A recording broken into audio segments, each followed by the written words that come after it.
Kara delikler uzaydaki en garip ve en büyüleyici nesnelerden bazılarıdır. Çok yoğun olduklarını ve eğer yeterince yaklaşacak olursak kendi güçlü yerçekimi cazibesiyle etraflarındaki her türlü maddeyi kendilerine doğru çektiklerini biliriz. Albert Einstein ilk olarak 1916'da genel görelilik teorisi ile kara deliklerin varlığını öngörmüştü. Kara delik terimi ise yıllar sonra 1967'de Amerikalı astronom John Wheeler tarafından ortaya atıldı. 10 yıllar boyunca ise kara deliklerin sadece teorik nesneler olarak doğrulanmasından sonra keşfedilen ilk fiziksel kara delik 1971'de tespit edilmişti. Gelin bu videoda uzay zaman boyutundaki fizik kurallarını alt üst eden kara delikleri daha yakından inceleyelim.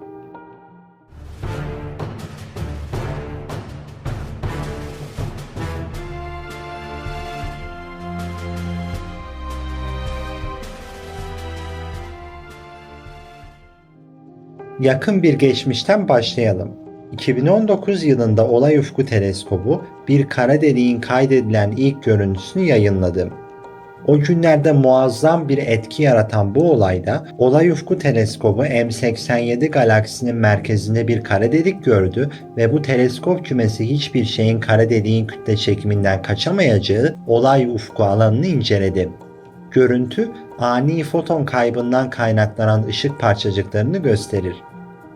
Peki kara deliklerin büyüklüğünün bir alt ya da üst sınırı var mı? Genel olarak bilim adamları uzay gözlemleri ve matematiksel hesaplamaların da yardımıyla Güneş kütlesinin yaklaşık 3 katı bir kütleye sahip bir yıldızın ömrünün sonunda kara deliğe dönüşebileceğini tahmin ediyorlar. Peki bu alt sınırın yanında bir üst sınır var mıdır? Bilim adamları kara deliklerin her biri 100 milyar veya daha fazla güneş kütlesini barındıran muazzam büyüklükte boyutlara ulaşabileceğini öne sürüyor. Araştırmacılar bu tür devasa kara deliklerin keşfedilmesinin evrendeki maddenin 4'ünü oluşturan gizemli karanlık maddenin önemli bir kısmının doğasına ışık tutabileceğini söylüyorlar. Galaksilerin tümü olmasa da çoğunun merkezinde yıldızımız Güneş'in milyonlarca ile milyarlarca katı büyüklükteki kütlelere sahip süper kütleli kara deliklere sahip olduğu düşünülüyor. Örneğin Samanyolu galaksimizin kalbinde yaklaşık 4,5 milyon güneş kütlesi büyüklüğünde olan Sagittarius A kara deliği yatıyor. Şu anda bilinen en büyük kütleli kara delik 66 milyar güneş kütlesine sahip Ton 618 ismi verilen bir kara deliktir. Ton 618'in muazzam kütlesi bilim insanlarının daha büyük kara deliklerin var olup olmadığını ve boyutlarında herhangi bir üst sınır olup olmadığını araştırmalarına neden oldu. Şu an gözlemleyebildiğimiz evrendeki en ağır ikinci kara delik Holmberg 15A galaksisinin merkezinde bulunuyor ve güneş kütlesinin 40 milyar katı kütleye sahip olduğu düşünülüyor. Üçüncü sırada ise IC 1101 Gökadası'nın merkezinde olduğu tespit edilen bir kara delik var. Yeni bir çalışmada araştırmacılar boyut olarak 100 milyar güneş kütlesi veya daha büyük, yani şu anda tespit ettiğimiz en büyük kütleli kara delik olan Ton 618'den çok daha büyüklerine muazzam büyüklükte kara delikler ismini verdiler. Şu anda muazzam büyüklükteki kara deliklerin gerçek olduğuna dair hiçbir kanıt olmadığını belirtmelerine rağmen neredeyse bu boyutta süper kütleli kara deliklerin var olmasının yüksek bir ihtimal olduğunu söylüyorlar. Kara delik, yer çekiminin ışığın bile dışarı çıkamayacağı kadar yüksek miktarda çekim kuvveti uyguladığı uzaydaki bölgelerdir. Yer çekimi bu bölgelerde çok güçlü. Çünkü buralarda muazzam miktarlardaki madde birikimi küçücük bir alana sıkışmıştır. Bu sıkışma çok büyük kütleli bir yıldız ölürken meydana gelebilir. Hiçbir ışık dışarı çıkamadığı için bizler gökyüzüne bakarak kara delikleri doğrudan göremeyiz.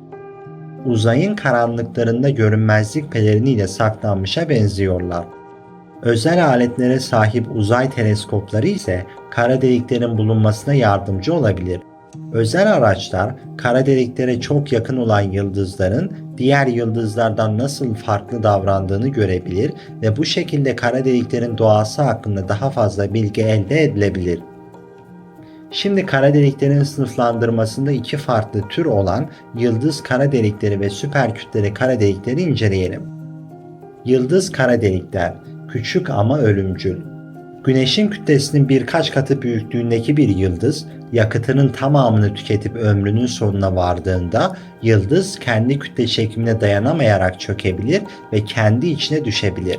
Daha küçük yıldızlar, yaklaşık olarak Güneş kütlesinin 3 katı kütleye sahip olanlar için ise yeni çekirdek bir nötron yıldızı veya beyaz bir cüce haline gelecektir.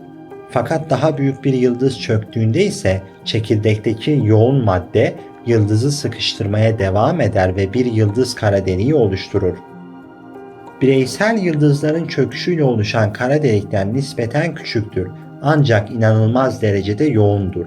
Bu yoğunluğu şöyle tarif edip hayal edebiliriz. Güneşin kütlesinin 3 katının ortalama bir şehir büyüklüğüne sığdırılması gibi. Bu yoğunluk etrafındaki her şeyi çeken çılgın bir yerçekimi kuvvetine yol açar. Yıldız kara delikleri daha sonra kendilerini çevreleyen galaksilerden gelen toz ve gazı tüketir ve bu da onları daha da büyütür. Harvard Smithsonian Astrofizik Merkezi'ne göre Samanyolu birkaç yüz milyon yıldız kara delik içeriyor olabilir. Süperkütleli kara delikler, devlerin doğuşu.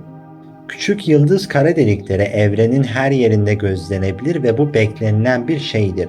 Ancak bunların yakın akrabaları olan süperkütleli kara delikler asıl hakim kuvvetlerdir. Bu muazzam kara delikler Güneş'ten milyonlarca hatta milyarlarca kat daha büyük bir kütleye sahiptir. Ancak çapı yaklaşık olarak yıldızımızla aynı boyuttadır. Bu tür kara deliklerin Samanyolu da dahil olmak üzere hemen hemen her galaksinin merkezinde yer aldığı düşünülmektedir. Bilim adamları bu kadar büyük kara deliklerin nasıl ortaya çıktığından pek emin değiller. Bu dev kara delikler oluştuktan sonra etraflarındaki toz ve gazdan kütle toplarlar, galaksilerin merkezine bol miktarda bulunan malzeme daha da büyük boyutlara büyümelerine izin verir. Süperkütleli kara delikler bir araya gelen yüzlerce veya binlerce küçük kara deliğin sonucu da olabilir. Büyük gaz bulutları da bu fenomenden sorumlu olabilir. Bu gaz bulutları birlikte çökebilir ve hızla kütle kazanabilir. Üçüncü bir seçenek ise bir yıldız kümesinin çöküşüdür. Hepsi bir araya düşen yıldız grubu bu muazzam büyüklükteki kara delikleri oluşturabilir. Dördüncü bir ihtimal ise süperkütleli kara delikler büyük karanlık madde kümelerinden kaynaklanabilir. Karanlık madde, diğer nesneler üzerindeki yer çekimi etkisiyle gözlemleyebileceğimiz bir madde türüdür. Bununla birlikte karanlık maddenin ne olduğunu bilmiyoruz çünkü ışık yaymıyor ve doğrudan gözlemlenemiyor. Peki kara delikler kara ise bilim adamları orada olduklarını nasıl biliyorlar?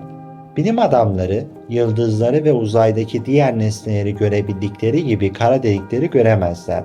Çünkü güçlü yer çekimi tüm ışığı kara deliğin ortasına çeker. Bunun yerine gökbilimciler yoğun madde kümelerine toz ve gaz çekilirken kara deliklerin yaydığı radyasyonu tespit etmeye güvenirler.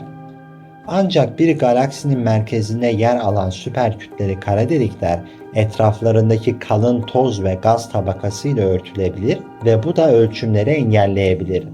Bunların yanında bilim adamları güçlü yer çekiminin yıldızları ve kara deliğin etrafındaki gazı nasıl etkilediğini görebilirler.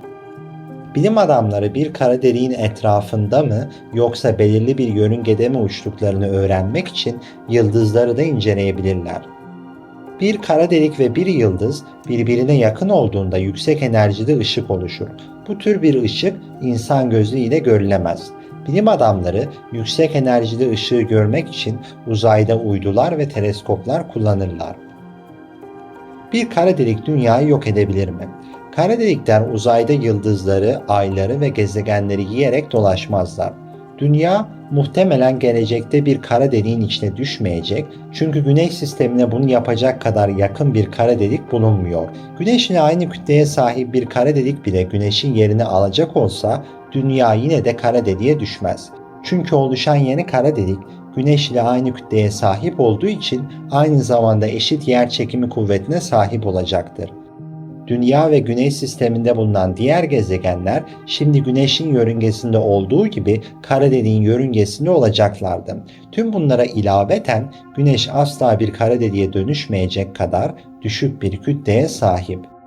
Bu videoda kara delikler hakkında bazı bilgiler edindik. Bu tür videoların devamını istiyorsanız abone olup bildirimleri açmayı lütfen unutmayın.